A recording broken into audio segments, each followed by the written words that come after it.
Halo guys, ketemu lagi dengan Dr. Penny. Kali ini saya ingin membicarakan lagi tentang COVID-19 dan juga tentang berbagai masker yang sekarang sangat sulit sekali diperoleh. COVID-19 sering disebut sebagai 10,000 phases of the disease. Kenapa? Karena COVID-19 itu bukan menyerang paru saja. Jadi bisa menyerang matanya bisa seperti konjungtivitis, seperti orang belekan ya, seperti banyak merah ya.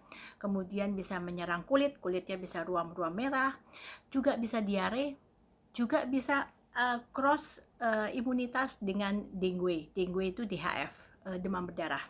Jadi banyak sekali kasus ternyata bukan hanya dokter paru saja yang sangat bisa terpapar, dari dokter kulit, dokter mata, dokter saraf. Oleh karena kenapa begitu? Oleh karena reseptor daripada ACE2, di mana coronavirus itu nempelnya di reseptor ACE2 itu ada di mana-mana, dari di saluran nafas, dari di mata, di kulit, di hidung, hidung termasuk saluran nafas, dan juga di seluruh sistem saraf. Dan yang paling berbahaya, dia ada di endotel pembuluh darah.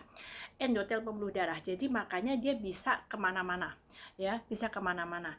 Salah satunya dia, makanya sering sekali kasus daripada orang COVID itu sering sekali terjadi di IC, gangguan darah ya, karena cytokine yang meningkat itu bisa menyeluruh jadi sepsis bisa menyeluruh tubuh, oleh karena dia bisa nempel ke semua pembuluh darah endotel tubuh. Bahkan dikatakan bahwa pasien-pasien yang sudah meninggal di otopsi, ternyata kejadiannya bukan meninggalnya bukan karena ARDS itu acute respiratory distress syndrome, akan tetapi berupa tentang hipoksia, jadi kekurangan oksigen daripada otaknya.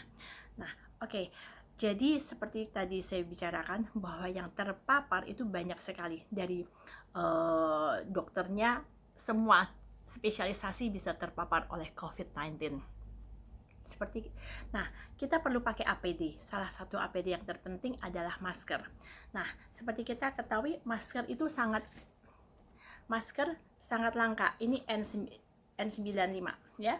Jadi masker N95 pun macam-macam. Ada yang bentuknya seperti begini ya, ini N95 juga, bikinan 3M dia bentuknya ya, dia bentuknya seperti corong. N95 ada juga apa sih bedanya masker? Ada N95, ada P, saya punya P2, masker N95 ini P2 ya, P2.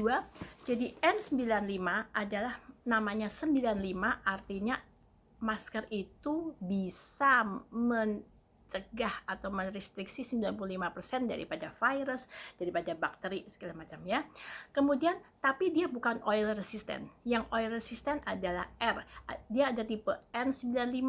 N itu artinya not resistant to oil, kemudian R resistant to oil, dan P adalah proof to oil resistant.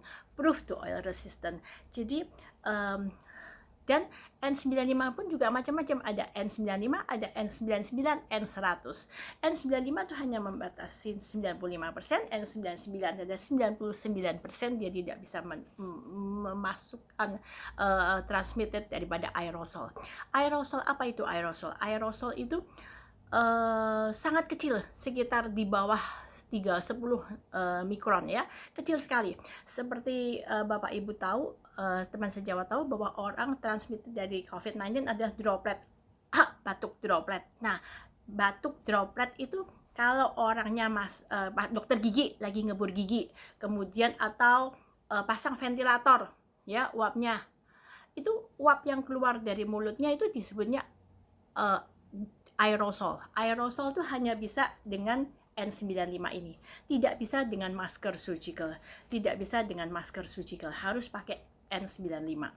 Nah, droplet yang jatuh ya, kalau itu droplet yang keluar, kalau itu di ruangan AC, droplet itu bisa mengambang jauh, bisa sampai dikatakan oleh ada webinar saya dengar bisa sampai 8 meter.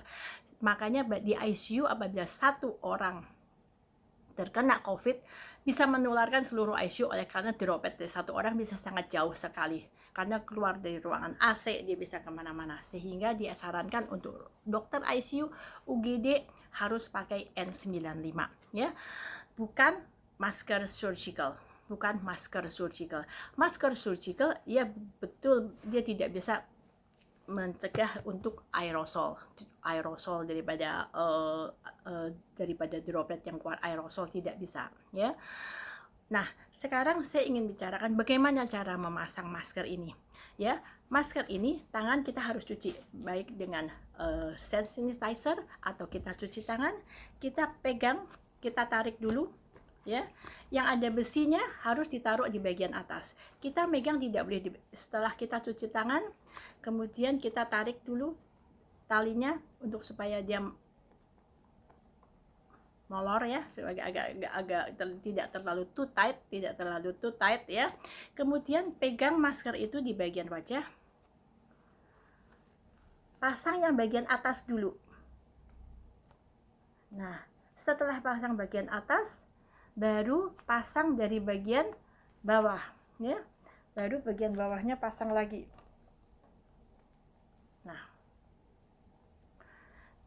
Nah, setelah itu kita harus adjust hidungnya, tempelkan, sehingga tidak ada udara yang masuk, tidak ada udara yang keluar dari lubang sini.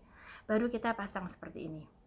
Cara bukanya, kalau cara masangnya bagian atas dulu, terakhir baru yang bagian bawah. Kalau cara bukanya justru kebalikan, cara yang bukanya adalah yang bawah dulu, baru yang atas. Begitu ya. Nah, oke. Sekarang masker ini surgical,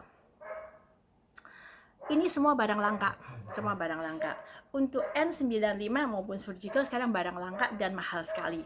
Makanya untuk surgical ya, masangnya selalu yang hijau ini bagian luar, yang putih bagian dalam ya. Nah, yang hijau ini dia ada resisten terhadap air ya. Ya, tapi tidak sekuat N95, tidak bisa mencegah daripada aerosol. Nah, ini ada masker, ini cukup bagus saya rasa, masker kain biasa, dia ada lubang di tengahnya. Kita lihat ada lubang di tengahnya. Ini supaya awet dan supaya mahal, karena masker surgical juga sudah mahal dan sulit sekali didapat, maka ini dimasukkan di bagian tengahnya. Ya, jadi ini diletakkan, masukkan di bagian tengahnya, sehingga ini lebih bisa dipakai lama. Masker surgical kita bisa mencegah virus juga ya, bisa mencegah bakteri masuk, tetapi tidak bisa mencegah aerosol. Masker surgical bisa mencegah bakteri masuk tapi tidak bisa mencegah aerosol, sehingga nah seperti ini. Jadi kita bisa pakai masker ini. Ya, ini ada besinya, bisa di-adjust. Ya, ini bisa awet sekali karena kainnya bisa kita cuci. Sedangkan untuk N95, bagaimana cara untuk supaya kita bisa pakai ulang, tapi tidak boleh lama-lama, 5 kali. Kita bisa bikin kantongan yang coklat, kita kasih lubang-lubang. Masukkan masker itu yang sudah kita pakai, selalu kita megang di bagian talinya, masukkan ke dalam. Kemudian jemur ke matahari, ke ultraviolet. Jemur matahari panas 5. Kita di Indonesia panasnya cukup tinggi. Jemur di matahari kira-kira 30 menit. Ya, kita bisa pakai ulang. Akan tetapi tetap di bagian luarnya itu adalah yang paling infeksi. Ini masih baru ya. Yang bagian luarnya adalah sangat sekali infeksi. Jadi tangan kita tidak boleh megang itu. Kalau kita mau ngelepas, ini sudah dipakai, ngelepas pun ini kita tidak boleh dipegang bagian ini karena itu sangat infeksi. Kita harus pegang begini ya. Begitulah teman-teman, semoga ini sangat bermanfaat bagi teman-teman, di mana masker surgical maupun N95 juga sangat-sangat sulit didapat ya. Ini salah satu untuk kita mengirit surgical N95-nya dipakai ulang sampai 5 kali, dan juga surgical mask-nya bisa dipakai berulang. Terima kasih. Sampai ketemu di channel saya berikutnya.